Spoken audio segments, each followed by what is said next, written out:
I heard you talking with the fans over there about Jon Jones. You said you kind of liked him there. Any thoughts on the newest developments in his situation? I don't know. I don't know really what's going on with that. Oh, okay. You know, I try to, you know, that's none of my business. Gotcha. I like him as a fighter. He's always treated me nice. And back, you know what I mean? Same thing with me. Is that he's, you know, certain choices, you know, it is what it is. It sucks, but I feel bad for him. You know, I do. Hey, can I get a hat? And my ring's in there too. Oh, sure. I was done. I'm sorry. You expressed a little bit of frustration about not getting the next title shot, and you said that it seemed like fans were dictating who gets which fight. Does that sort of frustration manifest itself into motivation in this? Yeah, you know what? It's out of my control. Okay, you know, it's not the first time this has happened. Second time, sadly. But you know, it is what it is. You know, I still love doing what I do. Okay, I love doing what I do, and fighting is something you know, like I said, I enjoy it. So if the fans weren't, you know, they didn't want to see me, then it is what it is. You just sit there and go, okay, what do I got to do to make the fans want to see that? And that's sort of where I'm molding my new stuff, is to make it where I can win, but yet the fans are happy with what I'm doing. This is sort of the second time in a row we've seen you come to open workouts and really interact with the fans. I mean, is that just part of your, you know, your plan going forward, or is that you being in Texas? What is it? The easiest part of my damn job. You know what I mean? Look, I get to do a 2-minute workout. Instead of them complaining that I did a 2-minute workout, they get 15 minutes of me. You know what I mean? And realistically, what do you think they'd rather see? Me hitting some pads, or would they rather see me interact with them? You know, so that's really where my head's at, is that I want to get as much interaction with the time that I have with the fans. Definitely in this instance, you know, you got, what, 100 people out there, and you answer those questions. Now they're going to go back and talk to 10 people. They're going to talk to 10 people.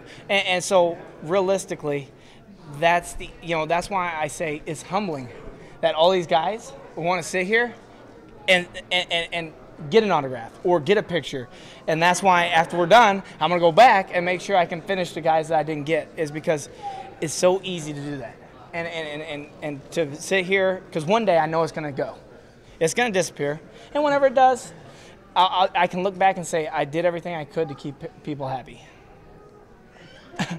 We talked last week about this being the Big 12 rivalry, sort of the rematch. You said you've moved on from it. Yeah. Tyron clearly hasn't. Any conversations with him about the weigh-in attire we discussed last week? Oh, yeah. No, I haven't talked to him. I've only seen him once. And, you know, the week of the fight, I really try to keep my distance. Yeah. You know what I mean? It's not that I don't like the guy. I do. But it's starting to get into fight mode.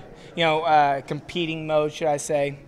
And move forward. Now, if they put us in the same exact room right now, then yeah, I would talk to them. You know, I'm not going to have that awkward silence that some people do. You know, I've been in fights that you're like, sup? Yeah, and you're like, well, how you doing, man? And they're like, why are you talking to me? We're fighting in 3 months. I'm like, yeah, but that's 3 months away from now. So, but right now, yeah, I'm trying to sort of just keep my distance, get focused on what I need to do, make 170, 171. Oh, yeah. That's the only bad thing about non-title fights. You got to make 171. But, and then after the fight, if he wants to talk, have a beer, whatever, by all means, I'll do it. How about yourself after this fight? I mean, do you feel like you have to get more vocal? You said just make it, I guess you think your performance can speak for itself, or do you feel like you have to get vocal and call for what you want? Well, I'm going to call for what I want, but I'm not going to trash talk it. I'm just going to sit here and say, why does Connick get a title shot? We both beat him. Instead, we're not both getting a title shot. You know what I mean? We both beat him, and he beat a top 12 guy. Okay? He was 12th. You know what I mean? I've been fighting top 5 guys for the last 3 years. And people want to see knockouts. I get that. I do. But it's not going to happen every fight. You know, look at what's his face? Yeah, he knocked out Robbie Lawler knocked out who was the guy named Roy McDonald? No, not Roy McDonald. Before the Matt Brown fight. Who did he fight? Jake Ellenberger.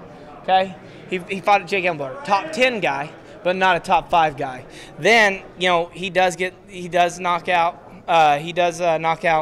him, but he didn't knock out Brown either. He didn't knock me out 2 times. You know what I mean? So, like, it's just hard to get finishes, definitely whenever you're fighting this caliber of guys every time. And everybody's scared of my hands. You know, whenever I start moving forward and I throw my hands, their hands go up quicker than I can get a punch in, right? So that's why I've reverted back to low kicks and getting my wrestling started. Because what's going to happen, sooner or later, whenever I first got in UFC, they were scared of my wrestling. Okay? Now, sooner or later, somebody's going to get scared about the wrestling aspect because that's going to start winning me fights again, right? Then that's whenever I can go back to knocking people out again.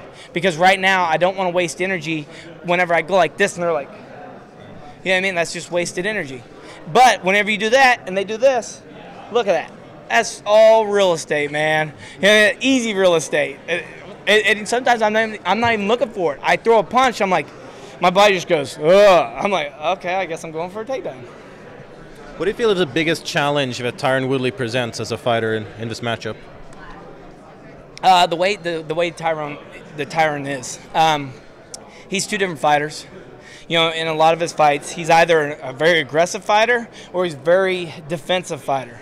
So when we're going through our training camp, we sort of had to train for 2 different Tyrons because we don't know which one's going to show up. I have a feeling which one's going to show up, the one that's going to be very aggressive. So that's when we train for first.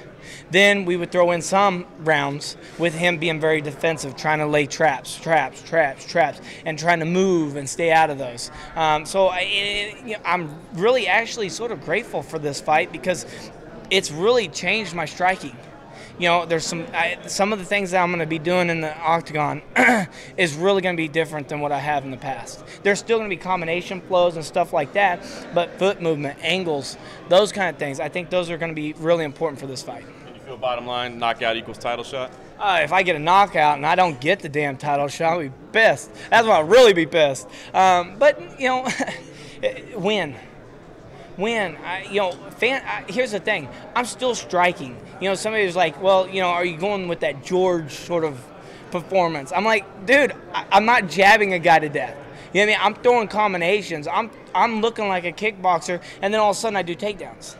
That's totally different than what he did, right? And so I keep the fans entertained because realistically, like I said, once the wrestling aspect gets thrown back into the mix, man, the sky's the limit for me, and that's what I'm really believe because then I start becoming more of a true mixed martial artist, and then that's whenever people are going, okay, we can't get up from him. I think we saw that with the Brown fight. You know, my jiu-jitsu's there, so they're sitting there going, okay, so not only can he wrestle, but he also has jiu-jitsu. Now you're sitting there going, okay, now I'm a triple threat instead of just a double threat. All right, thanks, guys.